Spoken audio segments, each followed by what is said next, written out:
Hello price Lord brothers and sisters, கர்த்தர் ஸ்தோத்திரம். இந்த நாளின் இந்த வார்த்தை உங்களோடு பகிர்ந்து கொள்வதற்காக நான் மகிழ்ச்சி அடைகிறேன். இதன் மூலம் தேவநாமம் மகிமைப்படுவதாக.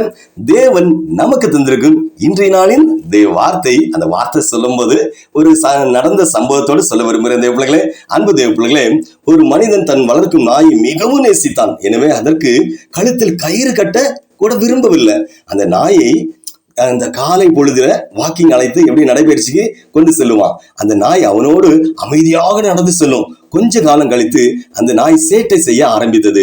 வாக்கிங் செல்லும் வேலையில வாக்கிங் போகும்போதெல்லாம் அந்த நடைபயிற்சி அந்த நேரத்துல எல்லாம் அங்கும் இங்கும் ஓட ஆரம்பித்தது. இந்த மனிதனின் அன்பான வார்த்தைகளுக்கு கீழ்ப்படியாமல் அலைய ஆரம்பித்தது. ஒரு நாள் அப்படி அந்த மனிதனை விட்டு ஓடும் வேளையில் அங்கு வந்த வாகனத்தில் அடிபட்டு காயப்பட்டது. காயம் சுகமாக பல வாரங்கள் பல மாதங்கள் ஆயிற்று. அதன் பின்பு அந்த மனிதன் அந்த நாயின் கழுத்தில் ஒரு கயிறை கட்டினான். கயிறை நாயின் கழுத்தை எப்படி அந்த கயிறு நாயின் கழுத்துல இருக்கினது. அந்த கயிறினால் அந்த மனிதன் அந்த நாயை தன் கட்டுப்பாட்டில் வைக்க ஆரம்பித்தான். அந்த மனிதனின் அன்பான வார்த்தைகளுக்கு கீழ்ப்படிந்து அடங்காததினால் அந்த நாயின் கழுத்து கயிறினால் கட்டப்பட்டது. அன்பிற்கு அடங்காதவனுக்கு தான் அடக்குமுறை. தேவப்பிள்ளைகளே, தேவப்பிள்ளையே, நம் கர்த்தராகிய இயேசு கிறிஸ்துவும் நம்மை கயிற்றினால் கட்டி அடக்க விரும்பவில்லை. இயேசு சொல்கிறார், நீங்கள் என்னிடத்தில் அன்பாய் இருந்தால் என் கற்பனைகளை கை கொள்ளுங்கள். யோவான் 14:15. இதுதான் இந்த வசனமோடு நம்மளோட பேசுகிறார். ஹல்லேலூயா. ஒருவன் என்னில் அன்பாயிருந்தால் அவன் என் வசனத்தை கை கொள்வான். அவனில் என் பிதா அன்பாயிருப்பார். நாங்கள் அவனிடத்தில் வந்து அவனோட வாசம் பண்ணுவோம். தேவப்பிள்ளையே, நமக்கு சுய சித்தத்தை கொடுத்து நம் தகப்பனாகிய தேவன் நம்மை அடக்குமுறையினால் அடக்க விரும்பவில்லை. நாம் அவரின் அன்பிற்கு கட்டுப்பட விரும்புகிறார். தேவப்பிள்ளைகளே, மிருகங்கள் அன்பிற்கு அடங்குவதில்லை.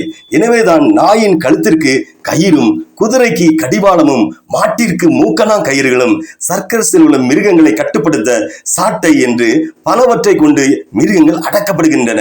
மனிதன் மிருகங்களை போன்றவன் அல்ல. தேவப்பிள்ளைகளே, தேவன் நம்மை அப்படி படைக்கவும் இல்லை. நாம் அன்பின் அடிப்படையில்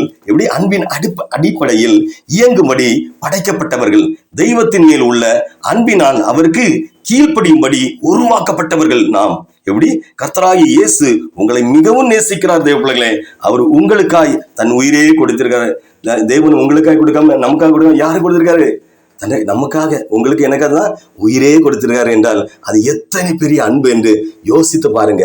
அந்த அன்பிற்கு அடங்க அந்த அன்பிற்கு அடங்க உங்களை அர்ப்பணிங்க. தேவப்பிள்ளைகளே, தேவப்பிள்ளை, இத்தனை அன்பு செலுத்திய தெய்வத்திற்கு விரோதமாக நம்மால் எப்படி பாவம் செய்ய முடியும்? அந்த நிபந்தனை அற்ற கலப்பிடம் இல்லாத அன்பிற்கு எதிராக நாம் எப்படி அசுத்த வாழ்க்கை வாழ முடியும்? இன்றே மனம் திரும்பாதவங்க இன்னைக்கு மனம் திரும்புங்க. தெய்வத்தின் அன்பிற்கு தெய்வத்தின் அன்பினிடத்திற்கு ஓடி வாருங்க. அன்பிற்கு அடிபணிய கற்றுக்கொள்ளுங்க.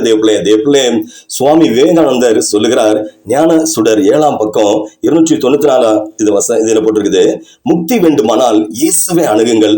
நீங்கள் கற்பனை செய்ய முடிந்த எந்த கடவுளை விடவும் மிக உயர்ந்த நிலையில் இருப்பவர் இயேசு உண்டு. அப்படி அதே விவேகானந்தர் சொல்றாரு, ஞானதீபம் சுடர் 7ஆம் பக்கம் 270 இயேசு ஒரு மனிதரே என்று நினைப்பீர்களானால் அவரை நீங்கள் வணங்க வேண்டாம். இயேசுவே கடவுள் என்ற உண்மை உங்களுக்கு புலப்படுகின்ற போது அவரை நீங்கள் வணங்கலாம். இயேசுவை ஒரு மனிதர் என்று சொல்லுகிறவர்கள் தெய்வ நிந்தனை என்ற குற்றம் புரிந்தவர்கள் என்று சொல்லி இருக்கிறார். தேவப்பிள்ளைகளே, இந்த மகா தெய்வத்தின் அன்பிற்கு அடங்குவோம். அவர் நம்மை ஆசீர்வாதமாக வைப்பார். ஹல்லேலூயா. எப்படி வைப்பார்? ஆசீர்வாதமாக நம்மளை வைப்பார். இனி அந்த தேவனிடத்தில் ஜெபிப்போமா? ஜெபம். எங்களை அன்பின் கயிர்களால் கட்டி அணைப்பவரே இயேசப்பா, உமக்கு ஸ்தோத்திரம். ஆண்டவரே, இந்த நாளிலும் உம் அன்பை அறிய வேண்டிய விதத்தில் அறியாமல், புரிந்து கொள்ள வேண்டிய விதத்தில் புரியாமல் எத்தனையோ பேர் இருக்கிறாங்களே ஆண்டவரே, அத்தனை பேரையும் சந்திப்பீராக. இந்த நேரத்தில் என்னை நேசிக்க யாருமே இல்லையே, என்னை புரிந்து கொள்ள யாருமே இல்லையே, நான் இதுதான் கடவுள், இதுதான் என் தெய்வம் என்று வானத்தையும் பூமியையும் படைத்த ஆண்டவரின் படைப்புகளை நம்பி வாழ்ந்து விட்டனே. மனிதர்களை நேசிக்காமல் கல்லையும் மண்ணையும் நேசித்து விட்டனே. என் பாவத்திற்காக, என் சாபத்திற்காக, என் வியாதி மாறுவதற்காக, நான் செய்த தவறை திருப்பி செய்யாமல் இருப்பதற்காக தன் உயிரையே தந்த ஆண்டவரின் அன்பை அறியாமல் இருந்து விட்டனே என்று இந்த வேளை இந்த செய்தி கேட்டு ஜெபிக்கிற இவர்களையும் இவர்கள் குடும்பத்தையும் பாதுகாப்பீராக, ஆசீர்வதிப்பீராக, உயர்த்துவீராக என்று மீட்பர் இயேசுவின் நாமத்தில் ஜெபிக்கிறேன். ஜீவனுள்ள பிதாவே, ஆமேன், ஆமேன், ஆமேன். ஹல்லேலூயா, ஹல்லேலூயா.